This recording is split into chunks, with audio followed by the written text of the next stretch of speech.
So a month or two ago, my wife came home and complained that her car was squeaking, but it only did it once and it didn't repeat. I checked the brakes and they looked fine. It had plenty of life left, but now the squeak is back and it's more frequent. So now I'm just going to replace all the front brakes and hopefully that'll solve it.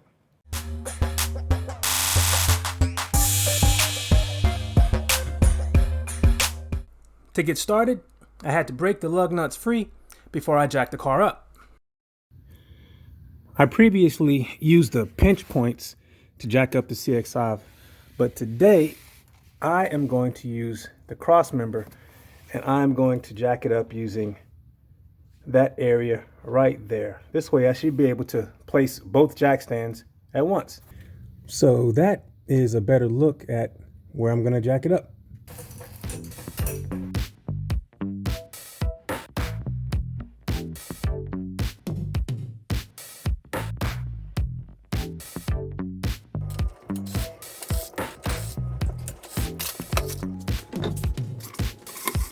So now I am going to take off the caliper by removing the 14mm bolts that are on the back side.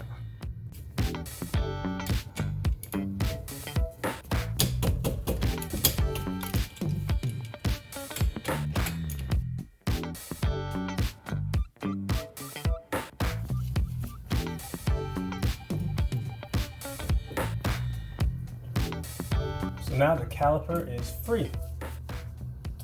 I need to find somewhere to zip tie it. Maybe I'll just use a bungee.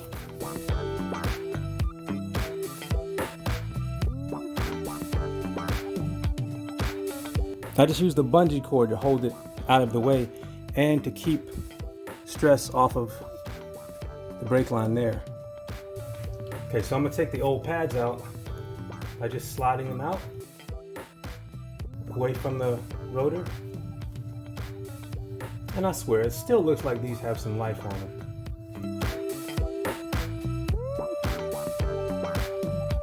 But this one is wearing unevenly. I don't know if you can see that at the top it's a bit thicker than it is at the bottom. Yeah, so maybe that was the issue, but who knows. So now I'm going to use a 17mm socket to take off the bracket.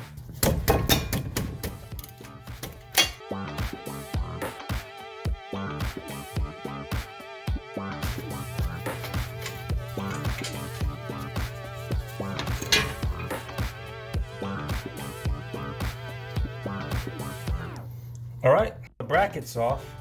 So now I can take the old rotor off. And it doesn't look bad. Doesn't look bad at all. So I'll save these, get these turned, so that the next time I have to do a brake job, I can just throw these on. So these are the all new pads and rotors I picked up. So let's take the new rotor out and compare it to the old one.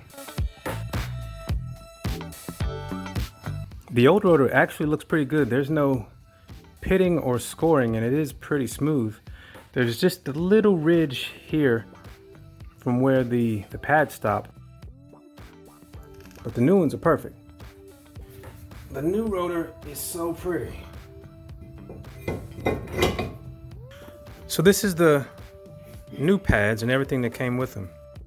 So I'll have 4 pads, a full set for the front, and new hardware. It's a lot easier just to replace the old hardware with the new rather than trying to clean up the old one. So it's nice when the pads come with the hardware kit. See these pads.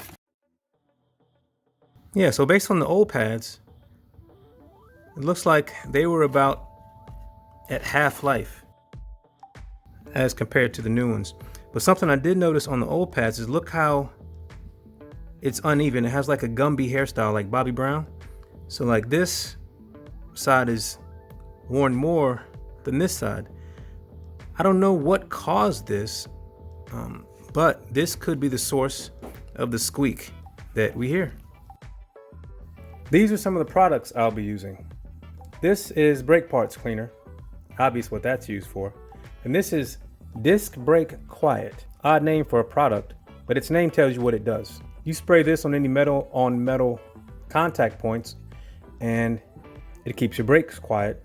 It doesn't allow them to vibrate. And this is brake parts lubricant. You put this on any moving parts that are on your brakes. Now I'm getting ready to take the old hardware off the bracket and clean up the bracket real good.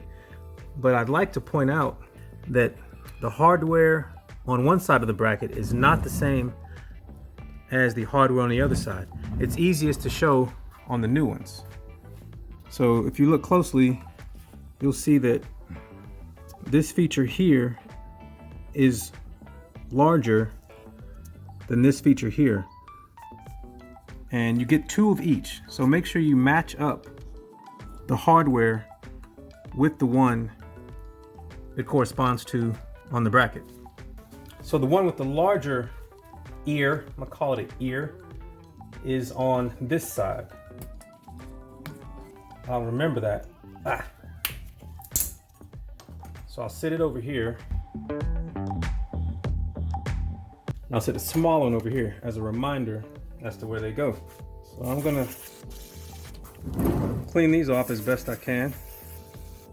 I'm almost out, but I got another container.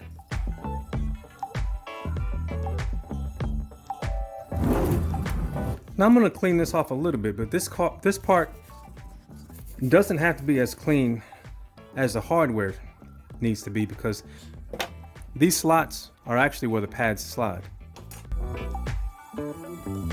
Sometimes I clean parts just because it looks cool when they're clean. But making sure that there's not any dust in here will help. These seem to move okay, but because of the uneven wear, I am going to pull them out and lube them anyway.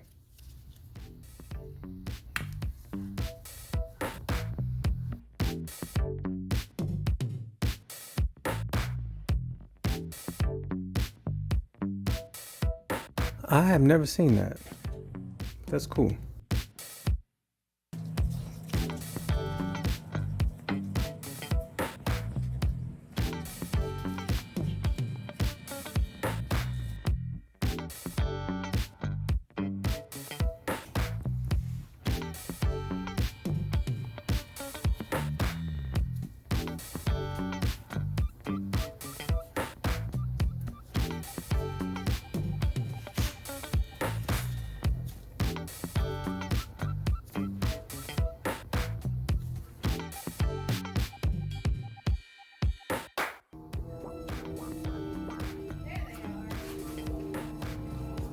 What up?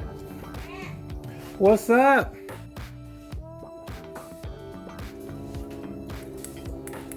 guys working out? I am. He's fixing my brakes.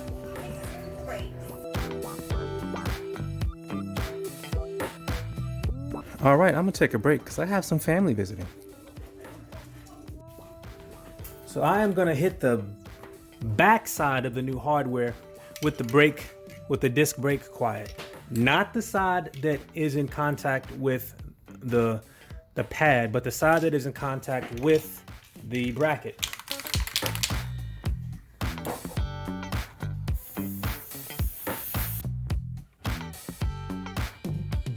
I'm allowed that to sit for 10 minutes or so.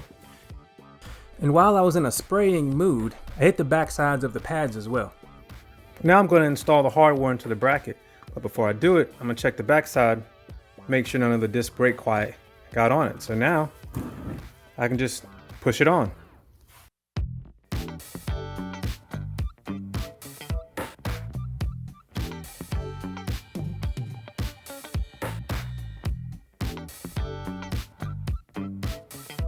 I didn't know it at the time, but this hardware being able to slide back and forth turned out to be very important later. So now I'm going to put the passenger side bracket back on. Putting the bracket back on is easier. You go ahead and throw a lug nut on, and that'll keep the rotor from wobbling. There we go.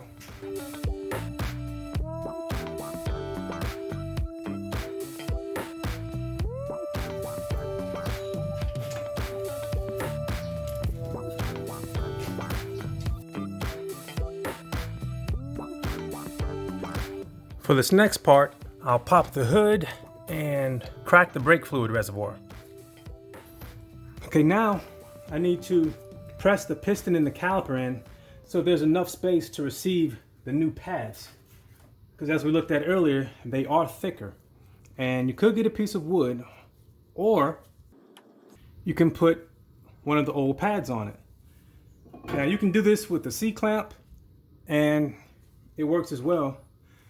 But I have this handy dandy caliper depression tool that allows me to put it here and then spin it to depress the caliper.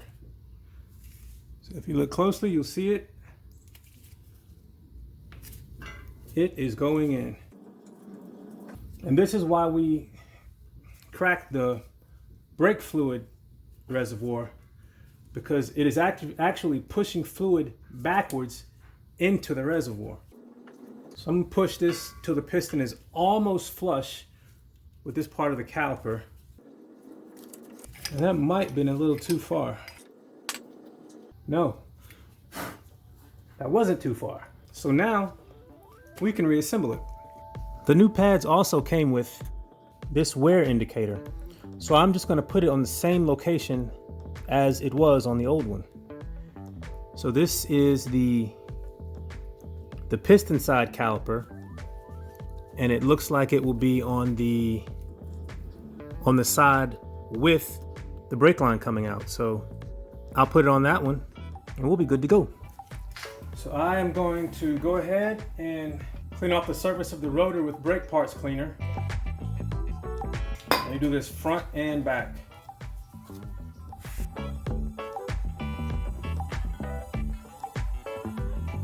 And sometimes I do it with it off the car, but then you have to handle it a lot. When you do it with it on the car, let me find a clear spot on my rag. When you do it with it on the car, you don't have to touch it anymore.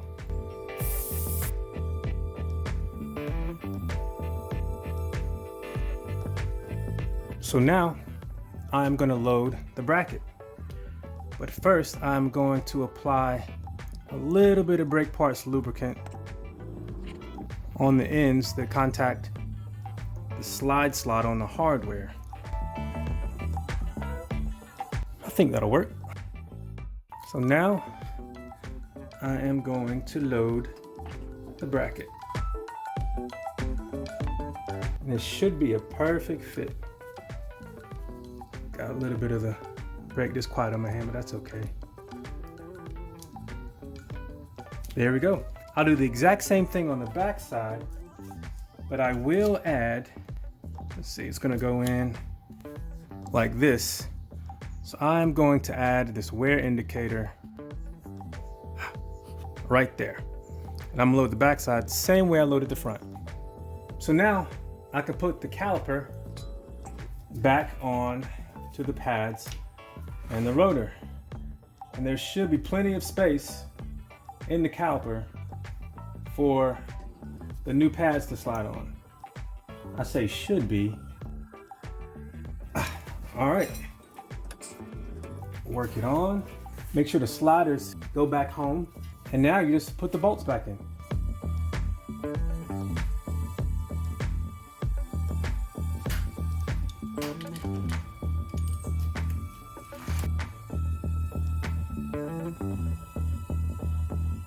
All right.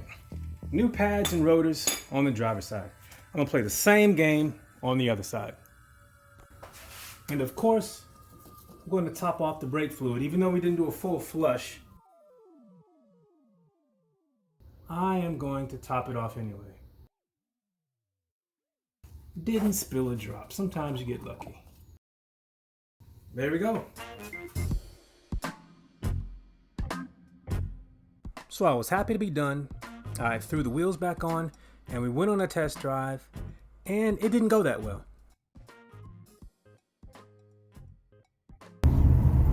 So I just put on new rotors and pads on my wife's car, and she is still really pissed because this is our first drive and heading over to get them to bed the brakes in, and they're making noise.